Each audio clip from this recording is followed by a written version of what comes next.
Hello my dear aspirants, welcome back to my channel UPSC aspirants. आप सब लोग कैसे हैं? आई होप आप सब लोग अच्छे होंगे एंड अच्छे से पढ़ रहे होंगे। सो ये है हमारी वर्ल्ड ज्योग्राफी का लेक्चर सेकंड, और ये लेक्चर अभी आपके लिए मतलब लास्ट लेक्चर बोल सकते हो आप, क्योंकि अभी 4-5 दिन तक दिवाली का ऑफ रहेगा तो आपको लेक्चर्स नहीं मिलेंगे। उसके बाद हम दिवाली के बाद फिर से ये सीरीज को कंटिन्यू करेंगे, ठीक है। तो आज धनतेरस है, तो wish you a very very happy Dhanteras to all. तो ये मैं आपको आज का लेक्चर प्रोवाइड कर देती हूँ, और अभी आपको 4-5 दिन बाद ही फिर लेक्चर्स प्रोवाइड होंगे, ठीक है। तो चलिए पढ़ते हैं बिग बैंग थ्योरी। आप सबको पता है बिग बैंग थ्योरी के बारे में क्या है? पहले आप मुझे कमेंट में बताना क्या है, ठीक है।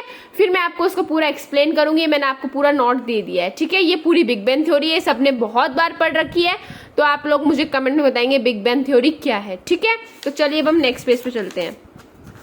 ये आपके लिए नई थ्योरीज है, जो कि हम इसको बोलते हैं पुल्सेटिंग थ्योरी या फिर ऑस्किलेटिंग थ्योरी। ये थ्योरी क्या बताती है? जो यूनिवर्स है वो पीरियोडिकली एक्सपेंड्स हुआ है, कैसे एक्सप्लोजन होते गए, वो एक्सपेंड होता गया, फिर कॉन्ट्रैक्ट हो गया एकदम से, एंड देन दोबारा से एक्सप्लोड हुआ, किसके? ओवर लॉन्ग साइकिल्स, ठीक है।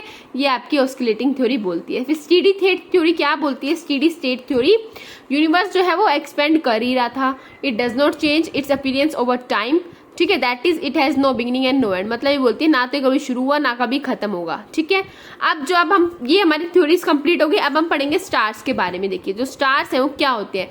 ये हॉट बर्निंग गैसेस से बने हुए होते हैं स्टार्स, और ये सेल्फ ल्यूमिनस बॉडीज होती है, इनके अंदर लाइट होती है, ठीक है। अब जो स्टार के कलर्स है ना, उनसे वो इंडिकेट करते हैं कि उनका टेम्परेचर कैसा है, उनकी सरफेस का टेम्परेचर कैसा है। अगर ब्लू स्टार होगा तो आपका मैक्सिमम टेम्परेचर होगा, येलो स्टार होगा तो थोड़ा कम टेम्परेचर होगा, मतलब लगा सकते हो मिनिमम, ठीक है। और रेड होगा तो बिल्कुल ही लीस्ट होगा, उसका सबसे ज्यादा कम टेम्परेचर होगा, ठीक है। स्टार्स क्या है? Nuclear fusion of hydrogen, H means hydrogen, to form helium in interiors, ठीक है। जब न्यूक्लियर फ्यूजन होता है हाइड्रोजन का, क्या बनाने के लिए? हीलियम बनाने के लिए उनके अंदर, तब वो स्टार्स की फॉर्मेशन होती है, ठीक है। अब जो स्टार्स है वो हमारी ह्यूज सेलेस्टियल बॉडीज हैं, जो कि हाइड्रोजन और हीलियम से बने हुए हैं।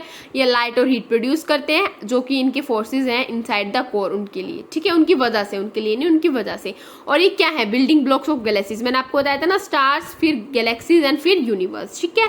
आप देखिए, देखते हैं हम इसमें बिगेस्ट स्टार कौन सा? हमारा सोलर सिस्टम के बाहर, ये याद रखना, आउटसाइड द सोलर सिस्टम, वो है हमारा सीरियस, जिसको हम डॉर्क स्टार भी बोलते हैं। Biggest star outside our solar system Sirius, जिसको हम डॉर्क स्टार भी बोलते हैं। कोल्डेस्ट स्टार कौन सा है हमारा सोलर सिस्टम का?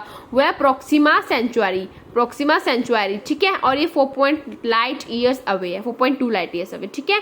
और इसके बाद कोल्डेस्ट में कौन सा आता है? पहले प्रोक्सिमा, देन आपका alpha, and then Barnard star, ठीक है। The more massive the star the shorter its life time, जितना बड़ा स्टार होगा उतना कम जिएगा वो, ठीक है। तो ये स्टार्स का टॉपिक कंप्लीट। अब हम देखेंगे इसका इवोल्यूशन कैसे हुआ था स्टार्स का, ठीक है। Evolutionary stage of stars. पहला आता है आपका प्रोटोस्टार।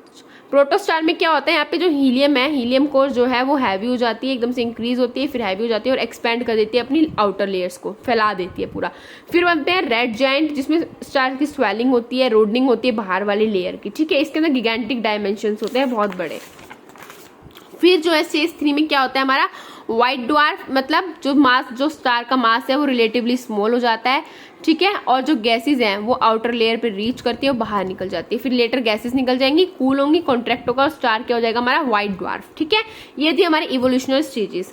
अब आते हैं ब्लैक होल पे। ब्लैक होल क्या है? A black hole is a place in space where gravity pulls so much that even light can not go out. Black hole वो जगह है हमारे स्पेस के अंदर जहाँ पे ग्रेविटी इतनी ज्यादा है कि जो लाइट है ना वो भी बाहर नहीं निकल सकती है, ठीक है।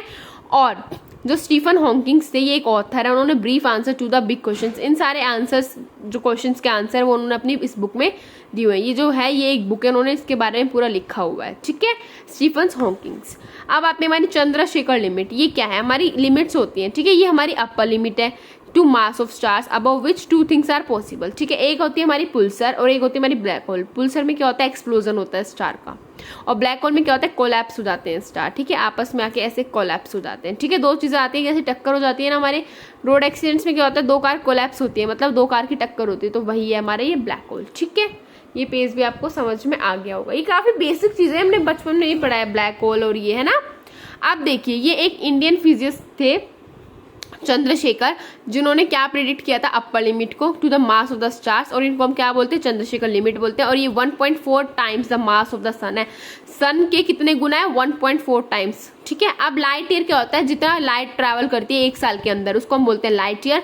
1 लाइट ईयर कितने मीटर का होता है, 9.461 इंटू 10⁵ मीटर का। ठीक है, फिर हमारा क्या पार्सेक, क्या ये लार्जेस्ट है, सबसे बड़ा है इन सब में जो मेजरमेंट के लिए, ये भी एक मेजरमेंट की यूनिट है। और 1 पार्सेक कितनी होती है आपकी, 3.26 लाइट ईयर्स होती है। Astronomical unit, average distance between sun and the अर्थ।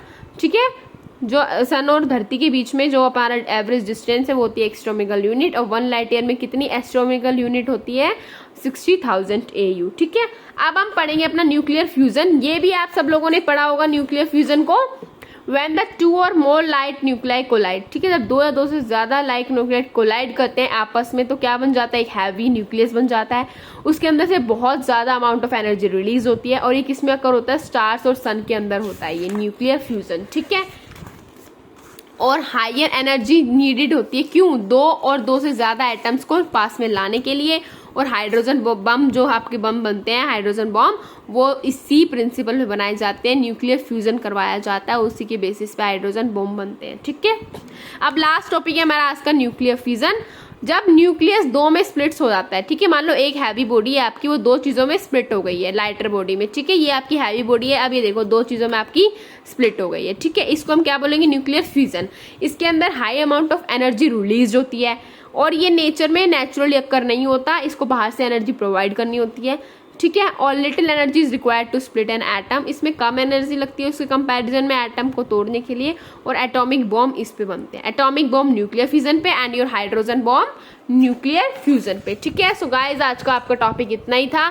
आप मुझे बताएंगे कमेंट में, क्या मैंने पूछा था बिग बैंग थ्योरी को, और फिर अगर आपको समझ में नहीं आई होगी तो मैं आपको समझाऊंगी, क्योंकि हम काफी बार पढ़ चुके हैं। ठीक है, इसलिए मैंने आपको पढ़ाया नहीं, सिर्फ इसके नोट्स दिए। सो आज के लिए इतना है, अब हम आपको मिलेंगे 4-5 दिन बाद। सो तब तक के लिए bye, have a nice day, wish you a very very happy Diwali. आप सब लोग अच्छी तरह सेलिब्रेट कीजिए, फिर हम पढ़ेंगे। ठीक है, भगवान करे आपको सारी खुशियां मिले इस दिवाली पे। और अब हम दिवाली के बाद अपनी सीरीज कंटिन्यू करेंगे। Bye guys, take care and once again wish you a very happy and prosperous Diwali.